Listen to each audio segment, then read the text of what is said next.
నైరుతి బంగాళాఖాతం ఉత్తర తమిళనాడు తీరంలో దిత్వా తుఫాను కేంద్రీకృతమై ఉంది. దక్షిణ కోస్తా, తమిళనాడు, పుదుచ్చేరి రాష్ట్రాలకు రెడ్ అలర్ట్ జారీ చేశారు. ఉత్తర శ్రీలంక, తమిళనాడు తీరాలలో తుఫాను దిత్వా పెను ప్రభావం చూపుతోంది.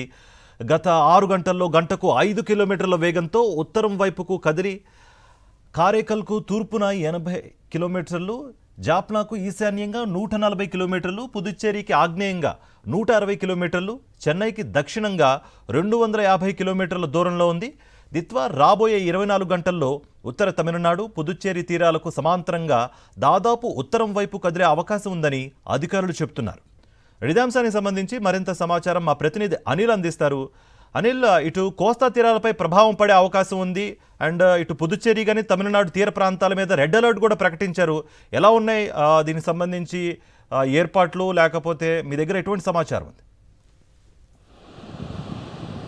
తమిళనాడుతో పాటు ఏపీలో ఉన్నటువంటి రాయలసీమ, కోస్తాంధ్ర జిల్లాలకు రెడ్ అలర్ట్ కొనసాగుతుంది. ముఖ్యంగా రాయలసీమ, కోస్తాంధ్రలో ఉన్నటువంటి పొట్టి శ్రీరాములు నెల్లూరు జిల్లాతో పాటు తిరుపతి, చిత్తూరు జిల్లాలకు రెడ్ అలర్ట్ కొనసాగుతుంది. పెద్ద ఎత్తున వర్షపాతం నమోదయ్యేటువంటి అవకాశం ఉంటుందని వాతావరణ శాఖ అంచనా వేస్తుంది. దీంతోపాటు ఆకస్మిక వరదలు కూడా సంభవించేటువంటి ప్రభావం ఉంటుందని ఆ వాతావరణ శాఖ ఇప్పటికే హెచ్చరికలు కూడా జారీ చేసినటువంటి నేపథ్యం కనిపిస్తుంది. మొత్తంగా చూస్తే కనుక తమిళనాడు తీరానికి సమాంతరంగా కొనసాగుతుంది దిత్వా తుఫాను. ఇప్పటికే శ్రీలంకలో అల్లకల్లోలం సృష్టించింది తుఫాను. అలాగే తమిళనాడులో ఉన్నటువంటి దాదాపుగా దక్షిణ తమిళనాడు ప్రాంతం అంతట్లో కూడా నిన్న మొన్న పెద్ద ఎత్తున వర్షపాతం నమోదైంది.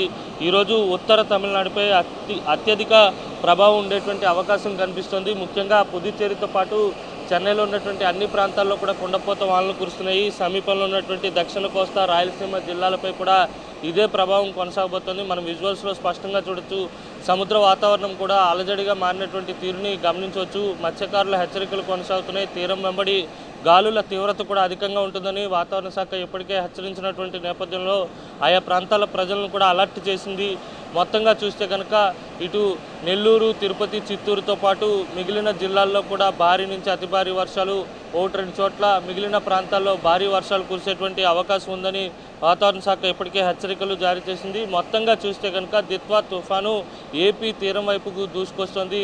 మధ్యాహ్నం నాటికి తమిళనాడు, అలాగే తమిళనాడులో ఉన్నటువంటి చెన్నై, పుదుచ్చేరితో పాటు దక్షిణ కోస్తా తీరాలకు చేరువయ్యేటువంటి అవకాశం ఉన్న నేపథ్యంలో ఈరోజు రాయలసీమ, దక్షిణ కోస్తాలకు హై అలర్ట్ కొనసాగబోతుంది. పెద్ద ఎత్తున వర్షపాతం 20 సెంటీమీటర్లు అంతకంటే అత్యధిక వర్షపాతం నమోదవుతూనే కొన్ని ప్రాంతాల్లో ఫ్లాష్ ఫ్లడ్స్ వచ్చేటువంటి ప్రమాదం కూడా కనిపిస్తుంది. Karthik, thank you Anil.